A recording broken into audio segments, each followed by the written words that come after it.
Dan pemirsa, untuk mengetahui nasib kapal asing ini sudah bergabung bersama kami Salam Rahmat. Salam, bagaimana penangkapan kapal ilegal dan informasi terbaru dari sana?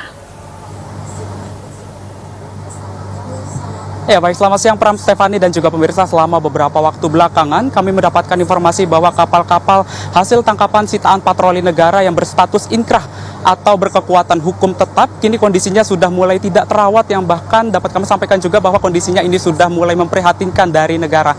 Dan salah satunya ini memang benar di tempat kami melaporkan saat ini di pangkalan BSDKP Batam, di mana memang benar di tempat kami melaporkan saat ini ada sebanyak 22 unit kapal asing yang berhasil disita oleh negara akibat memasuki perairan di Indonesia, yang mana dapat kami sampaikan juga bahwa kondisinya ini sudah mulai tidak terawat, yang bahkan tadi berdasarkan pemantauan yang kami lakukan hingga saat ini ada sejumlah kapal-kapal yang kondisinya ini sudah mulai tidak terurus dan bahkan sudah ada yang mulai tenggelam yang ditafsir harganya bahkan mencapai ratusan juta rupiah dari KPKNN.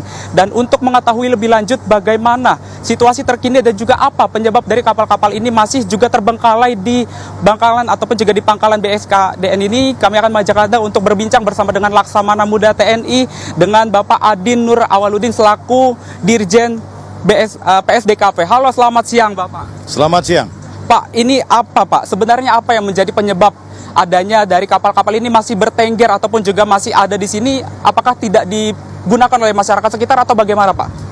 Baik, terkait penanganan dari 22 kapal ikan asing yang kita tangkap oleh jajaran Dirjen PSDKP yang kemudian dibawa atau dikawal dan ditahan di pangkalan PSDKP Batam. Pada dasarnya proses penyidikan setelah ditangkap di laut oleh jajaran kapal pengawas PSDKP, kemudian disidik oleh pangkalan PSDKP Batam. Selanjutnya kita serahkan kepada Kejaksaan Negeri setelah P21. Kemudian penuntutan di Kejaksaan diserahkan kepada pengadilan untuk putusan. Setelah diputuskan inkrah, maka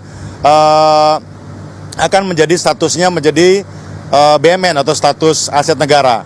Nah, dalam konteks status aset negara inilah proses berikutnya maka ditentukan oleh pihak kejaksaan sebagai eksekutor, apakah itu disita yang kemudian dilelang dan PNBP-nya masuk di kejaksaan atau kemudian dimusnahkan.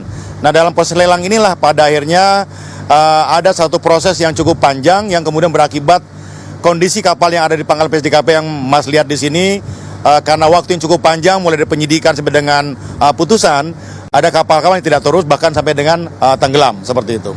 Pak, ini terkait dengan masalah kebijakan atau birokrasi, apakah dari KKP sendiri ini masih mengedepankan dengan istilah menenggelamkan atau justru ada kebijakan baru nih Pak? Baik, untuk Bapak Menteri Kelautan Perikanan, Bapak Sakti Wahid Trenggono saat ini mendorong kebijakan. Ini pun sesuai dengan Undang-Undang Perikanan, di situ dijelaskan di pasal 76C, menyatakan bahwa kapal yang berstatus inkrah aset negara ini bisa dimanfaatkan untuk kelompok nelayan. Ini sejalan dengan kebijakan Bapak Menteri, kita memiliki program yang namanya Kampung Nelayan Maju.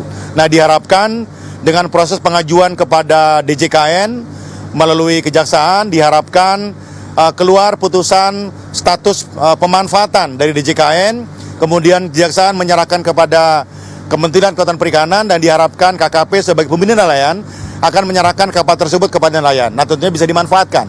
Jadi kebijakan sekarang adalah bagaimana cara kita memanfaatkan dari kapal yang kita tangkap.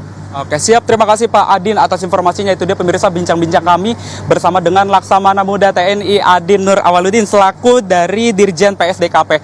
Dan dapat kami sampaikan juga bahwa dari Kementerian Kelautan dan juga Perikanan dan juga dari Dirjen PSDKP ini juga tentunya berharap agar kapal sitaan dari negara ini bisa dimanfaatkan oleh masyarakat pesisir untuk membangkitkan nilai ekonomis mereka untuk berlayan ataupun juga mencari ekonomis yang jauh lebih tinggi ketimbang didiamkan begitu saja hingga terbengkalai bahkan dibiarkan hingga tenggelam. Ya, Pram, Stefani. Baik, terima kasih banyak rekan Salam Rahmat atas informasinya dan selamat bertugas kembali.